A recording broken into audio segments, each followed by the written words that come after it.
Hello everyone, it's so good to be here yet again. Last night I got to see the long rumored and awaited sequel to the classic film Gladiator, which came out back in 2000. This is one of the biggest and most anticipated blockbuster films of 2024. And the whole time preparing myself to see this film, I was wondering, did I even need a sequel? The original film is so beloved and holds a very special place in many of our hearts, so it felt like a giant risk to make a continuation of that film and potentially sully the reputation, the legendary reputation of that original film. At the very least, we do have Ridley Scott, who is back to direct this film. It never ceases to amaze me that at 86 years old, this guy is still not afraid to just tackle these massive and complex film productions, so I do take my hat off in the very least in that regard. So at the very least, this should be an entertaining watch on the big screen. And as for my first impressions of Gladiator 2, I do feel that it's a little deja vu. There are a lot of repeat story beats that we saw in the original. The form of the locations or the story beats themselves might be a little different, but functionally they serve the same purpose. And the same can be said about the character archetypes. Even if they have different professions, they kind of fill in similar narrative and emotional roles that we had previously.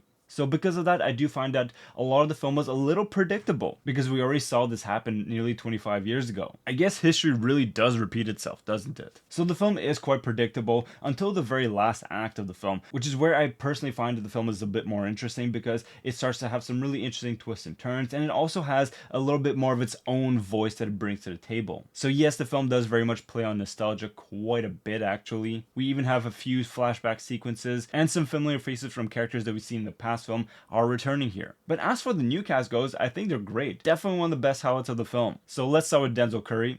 Shit, Denzel Washington. I think I've been listening too much to that JPEG Ultra song lately. Anyways, Denzel Washington himself is a king of an actor. He always is. Is anyone surprised by this? I do genuinely believe that he has the juiciest dramatic moments of the film, and he makes such a meal out of every scene he's in. He's so over the top, and he's such a force to be reckoned with. It really is a joy to just see Denzel Washington go wild and have fun as an actor. Though I will say he does kind of stand out a little bit. I mean, I know these are all actors, they're not actual Romans, but there is this idea that we should be immersed in the experience. And I don't know, there's something about Denzel Washington that feels so modern. It feels kind of like he doesn't belong there. I wonder if I'm the only one who feels this way. And once again, I'm not hating on him as an actor. Far from it, but it is an intrusive thought that I had regularly throughout the film. That aside, Pedro Pascal is another of the big names that come in this film, and he's surprisingly channeling a lot of Marcus Aurelius vibes. Kinda looks like him too. And though I did appreciate the moral fiber of his character, I do find that he's kind of like the boring good guy a little bit. He gets a few interesting fight sequences here and there, but I do find that his dramatic moments are perhaps a little flat. And then there are the twin emperors, played by Fred Hetchinger and Joseph Quinn, who seems to be on a bit of a roll. I mean, Stranger Things, that Quiet Place prequel, and now this. Not too bad. In any case, these twin emperors are absolutely loathsome. I think pretty much everyone will hate these characters, in a good way, mind you. We're not supposed to like these kind of tyrants, so they do exceed in that regard. But I do find that, once again, comparing to the original film, especially Joaquin Phoenix's performance, which is simply brilliant, it did earn him an Oscar nomination. I do find that there's this emotional and dramatic quality that is kind of lacking in these characters themselves. But still, the actors do a great job with what is available at hand here. And it also makes me wonder, was Barry Keoghan supposed to play one of the twin emperors? Because he was part of the project at one point in time, but then he left to go do Saltburn, and personally, I'm kind of glad that happened. Of course, I would love to see him play also in Gladiator 2 as any of these characters, but the character he played in Saltburn, I feel like no other actor on planet Earth could have played that character, so I'm kind of glad that he wasn't in this film. Anyways, all that aside, the star of the show is Paul Mescal, who has some pretty giant sandals to fill here. Indeed, Russell Crowe won an Oscar for his performance back in 2000 in Gladiator. And not only does he have a big legacy to live up to,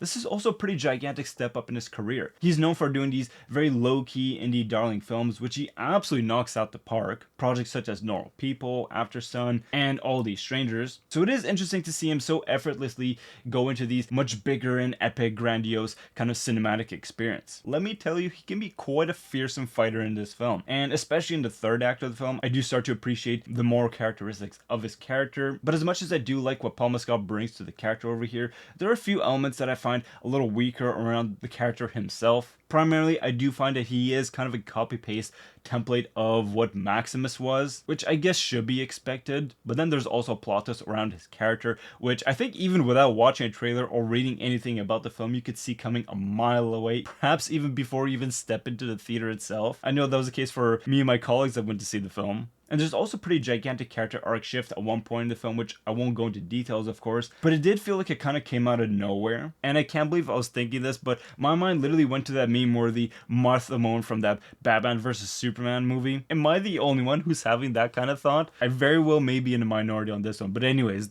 once again, intrusive thoughts win the day. Now, moving on to the more visual and action orientation of this film, which is kind of the bulk of the entertainment, of course. Well, the action features these very visceral and physical performances. There are a few hand-to-hand combat sequences in the film that are actually some of my favorite fight sequences in the film because there's something very intimate about them. And I will admit, for a while, I thought that this film features some very PG-13 kind of action, but after having finished the film, I kind of take it back. There's some pretty intense, gory moments throughout the film. Yikes!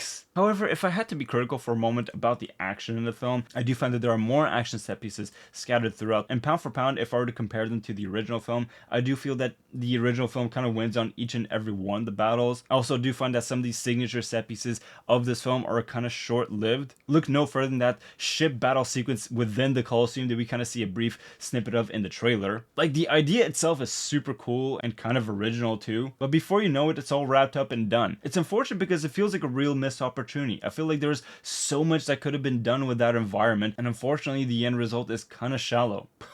No pun intended, seeing that we're ships sailing within the Colosseum itself. I'm surprised they even managed to fit all that in there. All that to say that more is not necessarily better. And as for the visual aspect of the film, obviously the production itself is fantastic. Easily one of the highest qualities of the film. All the set design, the costume design, the makeup, and the cinematography show a super high level of craftsmanship. So it is a visually tantalizing film-going experience, especially on the big screen. But I will say I am quite surprised, especially given that this is a film that's ranging anywhere between $200 and $250 million for its budget, that some of the CGI felt a little cheap. I could feel some of the CGI on screen. Some are better than others, but the monkey in particular kind of took me out the experience. No, not the pet monkey. He's actually kind of cute. I'm talking about the other monkey. Anyone who see the film will know exactly what I'm talking about. It was a little uncanny, wasn't it? Anyways, overall, I do think that this film could have been a lot worse. It's definitely not a total flop. I actually rather enjoy my time overall, but I do find that it retreads a lot of the same grounds that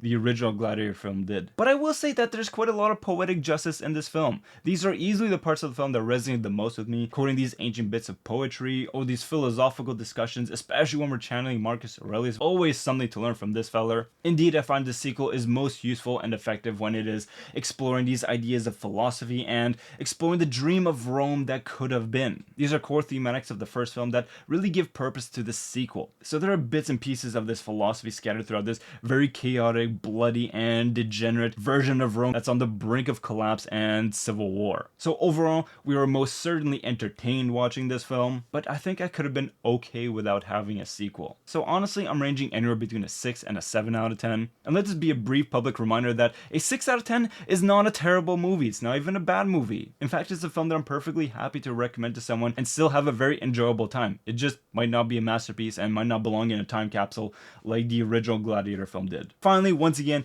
Ridley Scott at the age of 86, still tackling these gigantic projects one after another, mind you. As flawed as they may be, I still kind of take my hat off him because these are no easy tasks. And I feel like he does a pretty good job overall, but definitely not one of his best films of his career. So, with all of that being said, wishing you and your loved ones nothing but the best. Take care and talk to you soon.